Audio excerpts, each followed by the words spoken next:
The ANC branch nominations are done, and those who have qualified to contest the party's top 6 positions have been announced. The party's biggest province, KwaZulu-Natal, has thrown its weight behind Presidential Candidate Zweli Mkhize. However, some regions have called for a reassessment of the party's position to support Deputy President hopeful Paul Mashatile. Well, Samkele Maseko sits down with KZN ANC Provincial Chairperson and MEC of Development Sboniso. Duma, very good afternoon to Samkele. I hand over to you then.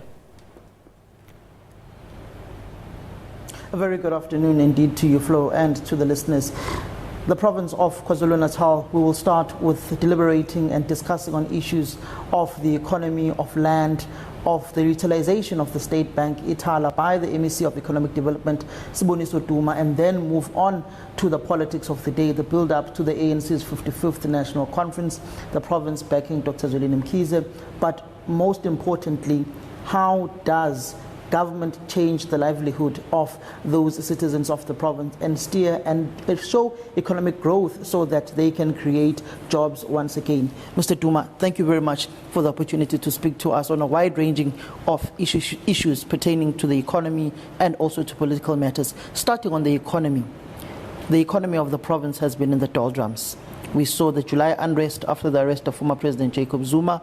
We saw the floods ravaging infrastructure across the province. As the ANC of Economic Development, how has this hampered the economic growth of the province? Afternoon, Bob Masego, with your viewers at home. It becomes critical that when we talk about economy, be mindful of the international factor like the issue of global recession of America in 2008. So we then had to suffer as well as the global village. Currently, the issue of Russia-Ukraine is also another determining factor. So it means that probably we'll suffer twice. Then there's another 3, which is 6. The issue of global warming is a factor, but the issue of COVID-19, the issue of flood, the July unrest, so it means the issue of unemployment is going to increase. It means the issue of inequality in the country, those who are regarded as have, will always be at the advanced glance because they will be driving, they will be ensuring that the means of production, the prices are being hiked at a very high rate. So I think as a province, we have tried. If you go and check our documents, what we did at the level of Itala, we said that let us have a cool period of 3 months. Those who are owing as a service provider, those who are banking with us, let us have 3 months. It was the same with Growth Fund. Those who were benefiting from us, they were also given the issue of 3 months, but we had to proceed starting from there. And the issue of KwaZulu-Natal, you just have to understand as well, we are affected solely because majority of the things comes through our harbour. The issue of rails, you have a lot of coal that is transported on a regular basis towards Richards Bay. So we must just have to advance on the issue of infrastructure. We must advance on the issue of service delivery so that we cap even on strike, because if Durban Harbour is not working, even Richards Bay, it means the entire Africa and the diaspora will be affected. But Mr. Duma, when you look at the state of your municipalities that you are governing, particularly here in Renkonyene, where we are currently at, you go to eThekwini, you go to KwaDukuza, you go to most of the municipalities that are governed by the African National Congress. Those municipalities are crumbling. You look at the infrastructure that is dilapidated. You look at the potholes that are infesting the capital city in Pietermaritzburg. Aren't those things of bad service delivery hampering economic growth, business people threatening not to pay services to the municipalities anymore? I think it is fair that we first advance an argument that historically the issue of maintenance in this country has not been done nicely. Our government, when we took over, we had to do a lot of new projects, introducing fresh money. Unfortunately, at that strategic mode, you had to entice the element of maintenance. We are currently suffering because we've built a lot of houses. I'm sure you're aware of that. We've built these. The N2 has been built. Other access roads in rural areas that were not existing are currently existing. The issue of taking the issue of dam.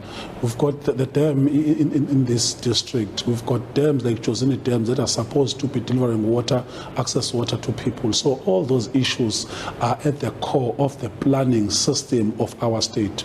It's true true that eThekwini has not done well, but when it comes to expenditure pattern, for quite some time, eThekwini have been building almost 20,000 houses in a financial year. Yes, we have decreased when it comes to the spectrum, but we are still servicing. Go to Konopia today, it's a new thing altogether, and it is going to service Electropolis. In the issue of Renkonyen, we have got 7 blue flag status that have been maintained and sustained. Yes, the issue of infrastructure, as I've already highlighted, the issue of maintenance. Unfortunately, when we appropriate our budget, it means we must put more. Take the issue of Transnet, for instance. The issue of railway in our country, in the province of KwaZulu-Natal, has suffered immensely. So it means Sanral must be doing roads. The 10-year span is no longer 10 years. The road will start be crumbling in 7 years because of the flow of trucks that are currently taking place in the province. But Mr. Duma, on the issues of service delivery, I speak to it specifically because if you were to compare administrations, from the administration of former Mayor of eThekwini, Obed Mlaba, moving on to James Nxumalo, Zandile Gumede, now Mxolisi Kaunda, you look at how the city's service delivery has deteriorated over time. You go to Peter Maritzburg, Umsunduzi, from Zanele Hlatswe's days, the former mayor, you look at service delivery there in that municipality now. You look at Newcastle, where you used to govern as the ANC. You look at the state of those roads in that municipality. People are saying it is the ANC administration that have failed continuously to sustain and to improve this infrastructure and to maintain it, which hampers economic growth. Degree of comparison is fair enough. Fortunately, it has been ANC deployees, all what we are referring to. But I think we must zoom to deeper details. Taking Newcastle, for instance, they used to rely on mineral deposit of coal. Coal is no longer doing good in that area, so it means that the area was almost bound to become a ghost town. But we have tried. That is why we must introduce something new, the issue of agriculture. Unfortunately, there were decommissioned stations like Colenso, if you go to Lady Smith, for instance. So it means on the issue of energy, there were bound to be a crisis in the process. So the issue of service delivery, like for instance on the issue of Renkonyen, the population has grown up, so it means that you needed more. And the issue of indigenous, if you have not addressed and kept the issue of unemployment, it means that you've got more people relying on the strength of government, the grants. And our municipalities, some of them rely on grants as opposed to be them revenue stream or creating their revenues. They have tried. You'll find that if you go to the tariffs, they are no longer bad, but unfortunately, the issue of prices, they've gone up. So if you have to do a project, if you don't commit right now, 2 years down the line, the 10 million project would be almost 15 million. So it's true that at least we have not maintained our standard, but there are factors that are causing that. eThekwini, for instance, the issue of the ocean, it has to do, or the issue of the sewage that is taken to the ocean, it has to do with the issue of poor infrastructure as a result of other industries who are not adhering to the bylaws and other people who are stealing on the issue of scrap metals. So we must be clinical when it comes to the issue of law enforcement. Yes, we must improve more because we attract tourists because of our good standard. After COVID, I think you are aware, after the floods on the COVID, the issue of Hilton had to be closed. So in terms of the hospitality industry, the numbers are not going to go up. So we must entice more space to lure those who want to come to the province of KwaZulu-Natal, but we are keeping the momentum. You raise a very important point of sewage spilling onto the ocean in eThekwini. Action SA has just taken the municipality to court on that specific issue. Does that not speak to the failures of the ANC of maintaining that pure infrastructure, which will also, in the long run, hamper economic growth in the city? You look at eThekwini, you go to that South Beach area, which was being developed near Ushaka Marine World, in Chinatown. That entire area has literally become a ghost town. How do you then make sure that you fix issues of sewage and that you are not taken to court on basic issues such as servicing the infrastructure? What is not mostly broadcast is that ATIA as a department formulated a team and deployed some specialists to go and deal with the issue of equalize at eThekwini. Because other than that, how are we going to attract people to go to our beaches if Umhlanga area is not okay, if at Mazimtoti people are not going to come, if things are not done? We have delegated our team. It is our team that is working closer with eThekwini that is to ensure that Uhlanga sewerage system is being fixed as we speak. We are not going to be populist, unfortunately, like Action SA, because theirs is only for voting. DA in particular want to drive the people to go to Cape Town, so it will benefit them. But ours is to ensure that maintain the good standard. We've spoken to the Mayor of eThekwini on several occasions that if eThekwini is not well looked after, other people are not going to invest at eThekwini. And we've been declared as the nodal point in terms of attracting tourists.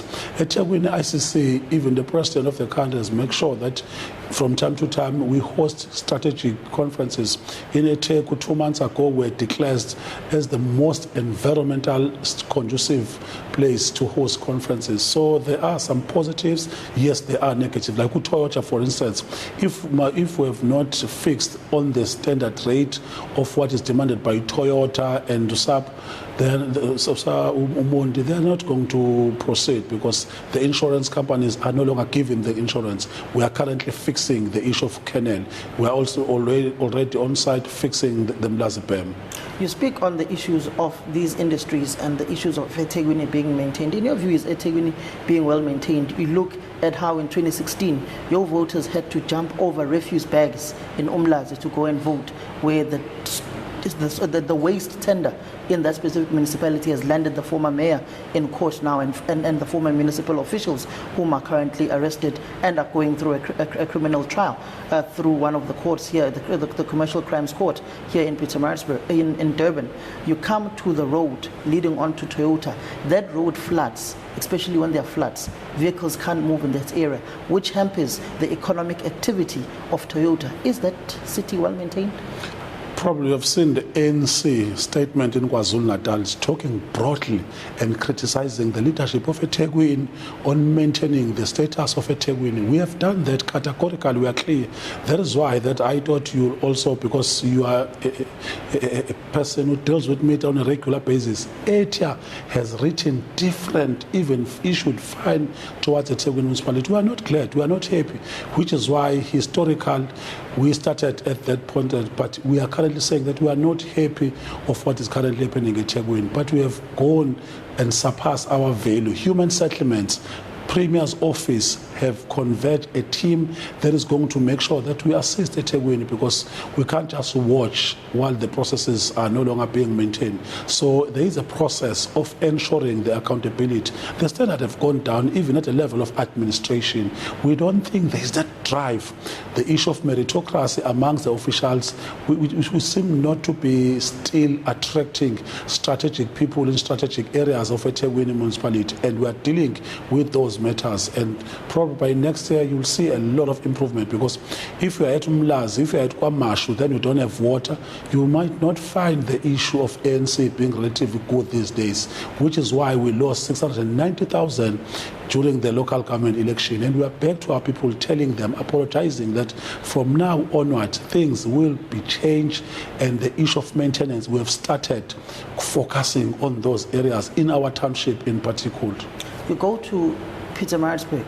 The former mayor was removed in Pietermaritzburg on issues of lack of service delivery. Zandile Kumekte was removed in eThekwini on allegations of corruption. There is a push now by the REC in the ANC in eThekwini to have the mayor removed due to bad performance, and to rearrange the EXCO and remove Thandokolo Sabela as well. Is the ANC supporting this? You're looking at the deteriorating state of one of the metros that the ANC still holds on to through a coalition. We're not going to be mechanical with this process. You just have to be clear on that one. And we're not going to short circuit the things. Yes, we need some strategic change at a level of these municipalities that are not performing well. But we must be holistic as well. It become easy for you to take out the mayor. Will then the process going to be restored? Not really. So you must be holistic and thorough. In some instances, go within the context of administration. Our technocrats are no longer giving us a proper service. So we must be thorough, which is why the issue of timing is always critical, because you can take Samkele as a mayor or as a council, but the next day you find that there's still a spillage. You find that the waste treatment is not being achieved. And at the level of province, we are saying that Pitara with all the municipalities, our secondary cities, as Umsunduze, Elembe, Stenga district, the area of Renkonyene and Potchefstroom area, just make sure that they maintain the good standard. And fortunately, we've got a nice benchmark. The current venue that we are seated at was built by our government during 2009. It was finished on time for the FIFA, which was accredited by FIFA. So it means that we are able to perform maximal. What is causing the rift? What is causing us to be shifting back? So something will be taken, major steps will be taken, but we are going to be holistic, and we are not going to be short-termist in the process. So in essence, you are saying that there is a possibility that you may be recalling the mayor of eThekwini, Mkhize Kaunda. The problem that you want us to be mechanical and you want a direct response. Ours, that is why I'm saying that at the level of leadership, we are currently dealing with all the issue of assessment. What has caused us to lose some of the municipalities? Why is the ANC in KwaZulu-Natal losing other councillors that are being bought by the opposition? Why it becomes so easy for someone who's been voted into power to receive money from our opposition? We are going to change all those things. The issue of cleansing process must take place. That is why we are going to go focus on the basic unit, which is called the branch. Rebuild our branches, debrief them, just ensure that when they join this organization, they know it is on voluntary basis. They are not looking for monetary gains, but theirs is to change people's lives. So we are in that process of changing those patterns.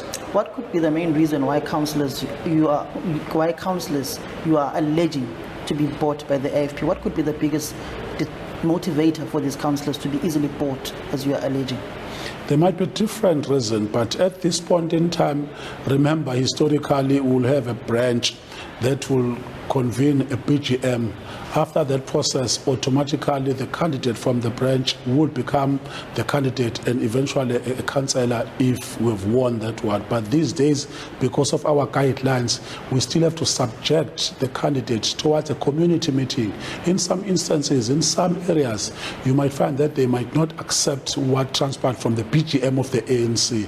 Then the community meeting will come and just pronounce someone. Then we have to regularize that person who has never been in ANC, who has never voluntarily joined the movement. So some of them, when they must just do the same, they say that I'm not an ANC councillor, I'm being elected by the community. Then they'll start the issue of tendencies. So we are slowly dealing with that.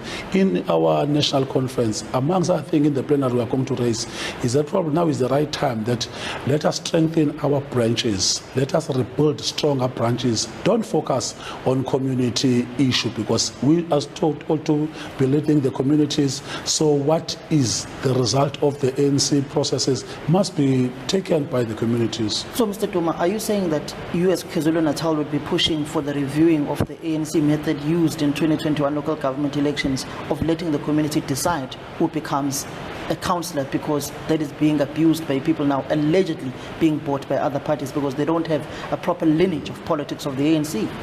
Our position, I think, is something that is ideological, that if you have a stronger branch of the ANC, if is the leader, you'll find that the BEC is composed of the churchgoers in the area.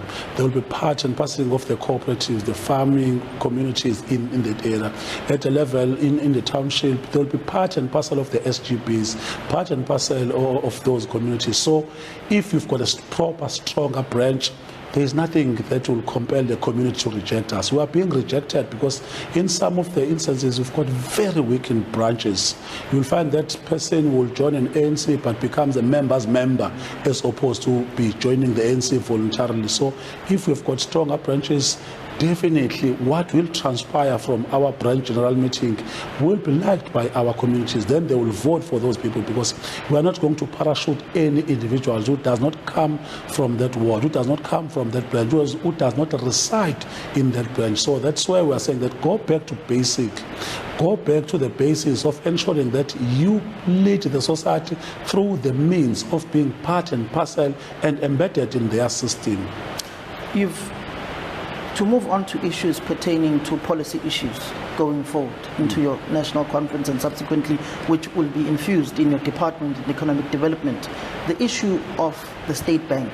You've got Itala in the province, which has faced allegations of politicians abusing Itala to buy farms, to buy Nguni cattle, and all sorts of manner of things. You've got issues of the nationalization of the South African Reserve Bank. Where do you sit on these policy frameworks that will ultimately affect the work of Itala going forward, and how it is by politicians in the province? I think that is twofold, the approach that we must just analyze. Probably the issue of corruption. Capitalism as a system is inherent with corruption. We are emphatic on that point, that we tend to personalize and individualize to the movement called the ANC, the issue of corruption. Hence, we are clear that if you're an ANC member, if you're a leader, it's even worse because you lead the advanced state. You cannot be corrupt. You cannot be absorbed by the system. But on the issue of Itala, for instance, if the population of KwaZulu-Natal, which is relatively 12 million, if they could bank with Itala, the majority blacks in the province of KwaZulu-Natal, there won't be any need for them to be relying on the other strength of other banks, because these days our banks are currently not driving a transformational agenda. If you go to any bank currently, they will say that your account is sporadic, we can't give you loan, then you are not strong enough to be given a platform. But at Itala, we don't work that way. We don't have the jaundice eye when we assess our people. We know that they are being disadvantaged, which is why the issue of a state bank will be clinical. If you've got a nice procurement policy, the BEE, which is not being intertwined with the state bank, we are not going to change people's life, because other bank will say that no, we see that we are trying this transformation. We are not bounded by those things. A lot has happened in the process. We will be driving some strategic policies in the conference, but we'll be saying that we've been taking very progressive policies as the ANC, implement them to the T. Like, for instance, the issue of procurement policy. Section 217 of the Constitution is clearly guiding the role of these three spheres of government. But our people, when they are deployed, they tend not to lean on that. They tend to want to appeal more on the broader scope of the Auditor General, which purports that get a clean audit. You can get a clean audit nicely, but achieve the issue of transformation, which has not been transformed at this point in time. On the issue of land, I'm sure you are aware that you could still invest more on buying farms for our people. The issue of history, what happens at Tala, does not automatically say that all Africans are corrupt. No, prostate and identify. Also monitor them as government. That's how, unfortunately, the pillar of apartheid was done. It was through the issue of subsidies in some instances. They will buy fertilizer. They will create a facility for sugarcane growers to have money for the next 12 months. Then they will pay at the end of the day. But our government is saying that we don't have the capacity. Then how are we going to compete in the market? Are you reassessing your support for Paul Mashatile as the Deputy President come the National Conference? We've got a position that has been taken. I'm sure you are aware, if you've been following our politics, that we are currently lobbying with other provinces, and we are saying that we've pronounced on our preferred candidates.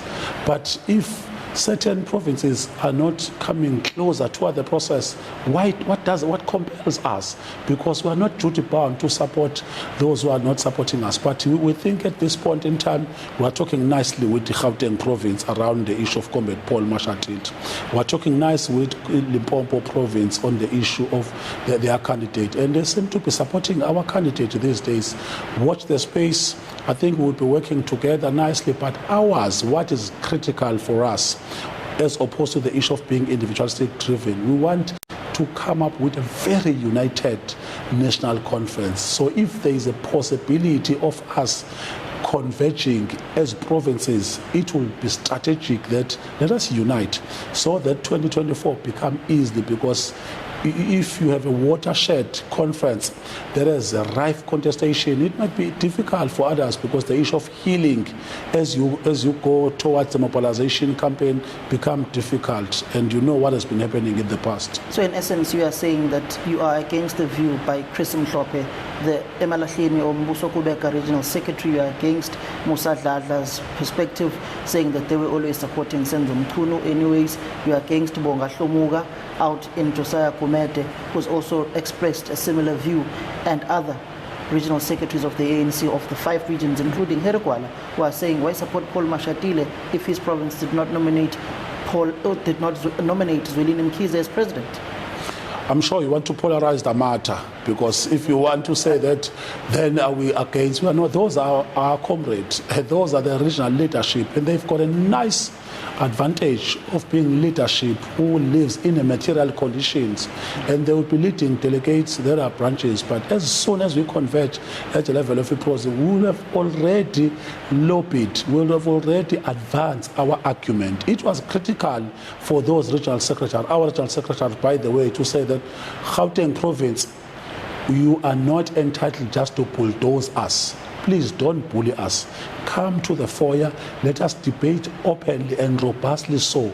Because why do we have to support your candidate if you don't support ours? That's how the culture of the ANC has been like anyway, that it's not like Gauteng must get the entire 6 comrades to be in the officials. We are not going towards a provincial process of Gauteng. We are going towards a national conference. So we must embrace the spirit of ensuring that let us be diverse. Ideological, what do we want to achieve? Epocally, who is ready to leave this gigantic movement these days that is no longer strong like in the past? So you need to unite, you need to implement to the T, so that other people, our people's life, are going to see the value in us being still leading the government. But Mr. Duma, are you not being perceived to be horse trading the branch nominations, to be saying if you don't support Zweli Mkhize, we're not going to vote for you as Paul Mashatile? Are you not horse trading support within the African National Congress and not relying on democratic centralism, which is the broader politics of the mass democratic movement that you always speak about? Not at all. We are not horse trading. In fact, we understand that that is why we've been categorical that as the province of KwaZulu-Natal, I'm sure you saw that we didn't pronounce like any other province. We had to wait for the process. Now we've already got that outcome, but they've given us a mandate. Go and lobby other provinces, which is why that we are saying that our thing is not written on a rock. We are still saying that if you go to a conference, understanding that through the eye of the needle is saying that be ready to lobby and be ready to be lobbied in the process. So that's what we are currently doing. We are lobbying each other, we are listening to each other, we are engaging to each other as leadership. At some point in time, we will reach the consensus. Should ANC President Cyril Ramaphosa be removed? Has he failed?